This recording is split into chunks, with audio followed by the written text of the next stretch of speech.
Hello दोस्तों, आज हम बात करते हैं एक बहुत ही कॉमन फ्रैक्चर के बारे में जिसको कि क्लेविकल या फिर कॉलर बोन का फ्रैक्चर कहते हैं। क्लेविकल वो हड्डी होती है जो हमारी गर्दन और कंधे के बीच में होती है। ये नॉर्मली एक पतली और लंबी हड्डी होती है और इसका फ्रैक्चर होता है जैसे जब हम कंधे के बल गिर जाए कहीं पे, या कभी कभी डायरेक्ट चोट लगने से भी इसका फ्रैक्चर हो सकता है। ये काफ़ी कॉमन है रोड ट्रैफिक एक्सीडेंट्स में या फिर उन लोगों में जो कि स्पोर्ट्स खेलते हुए गिर गए हैं। नॉर्मली जब इस हड्डी का फ्रैक्चर होता है तो उसमें तेज दर्द होने लगता है, एक सूजन सी आ जाती है और कभी कभी तो नील भी पड़ जाता है। अगर हड्डी टूट के अपनी जगह से हिल गई है तो उसमें वहाँ पे एक विजिबल बम्प या डिफॉर्मिटी भी आ जाती है। नॉर्मली पेशेंट को दिक्कत होती है अपना हाथ ऊपर उठाने में, और जब वो कंधा हिलाता है तो वहाँ पे ऐसा लगता है कि कोई चीज़ें, दो हड्डियाँ टकरा रही हों, उस तरह की फीलिंग आती है। तो अगर हम फ्रैक्चर की बात करें तो क्लेविकल का फ्रैक्चर ज़्यादातर केसेस में बीचों बीच होता है, मतलब हड्डी के बीचों बीच, लेकिन कभी कभी वो बाहर की तरफ या कंधे की तरफ भी हो सकता है, या कभी अंदर की तरफ या जैसे गर्दन की तरफ भी हो सकता है। ज़्यादातर केसेस में ये एक डिस्प्लेस्ड फ्रैक्चर होता है। डिस्प्लेस मतलब जो अपनी जगह से हिल गया हो।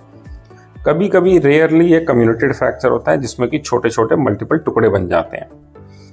नॉर्मली अगर चोट लगती है, आपके डॉक्टर आपको देख के बताएंगे कि इसके एक्सरे की ज़रूरत है।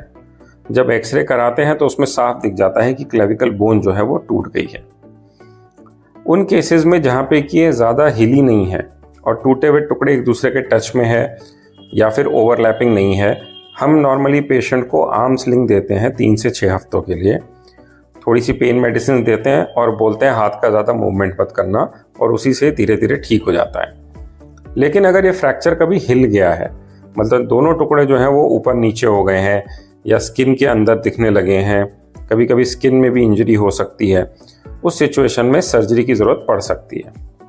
नॉर्मली सर्जरी हम तब करते हैं कि या तो हड्डियाँ एक दूसरे के ऊपर ओवरराइड करने लगी हो, जिसे हम शॉर्टनिंग कहते हैं, मतलब हड्डी के टुकड़े एक दूसरे के ऊपर चढ़ गए हों, तब हमें सर्जरी की ज़रूरत पड़ती है। या अगर कम्युनिकेटेड फ्रैक्चर है, मतलब छोटे छोटे टुकड़े हो गए हैं, तब भी सर्जरी की ज़रूरत पड़ती है।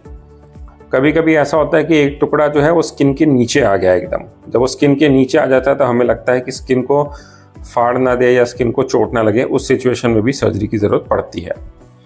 नॉर्मली जब हम सर्जरी करते हैं तो करीब आधे घंटे की सर्जरी होती है, जिसमें प्लेट और स्क्रू से हम फिक्सेशन कर देते हैं टूटी हुई हड्डी का।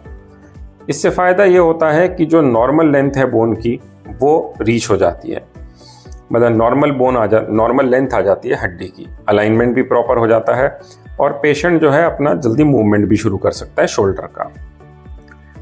बेनिफिट्स जो रहते हैं इस सर्जरी के वो ये हैं कि शोल्डर का फंक्शन पूरी तरह से वापस आ जाता है। पेशेंट लेटर स्टेजेस में अगर स्पोर्ट्स में जाना चाहें या जिम में वर्कआउट करना चाहें तो वो भी कर सकते हैं। नॉर्मली जो इमोबिलाइजेशन होता है वो 3 से 6 हफ्ते का होता है, और इमोबिलाइजेशन के बाद जो फिजियोथेरेपी या हम स्ट्रेंथनिंग शुरू कराते हैं तो 3 महीने में ज़्यादातर लोग अपना पूरा मूवमेंट वापस पा लेते हैं। इस फ्रैक्चर का इलाज पूरी तरह से संभव है। अगर आपको ये फ्रैक्चर हुआ है या आपके परिवार में किसी को क्लेविकल का या कॉलर बोन का फ्रैक्चर हुआ है तो घबराइए मत, अपने डॉक्टर से मिलें और जिस भी तरह का इसका ट्रीटमेंट रिक्वायर्ड है, वेदर सर्जिकल या नॉन सर्जिकल, वो कराइए ताकि आप पूरी तरह से जल्दी ठीक हो जाए। Thank you.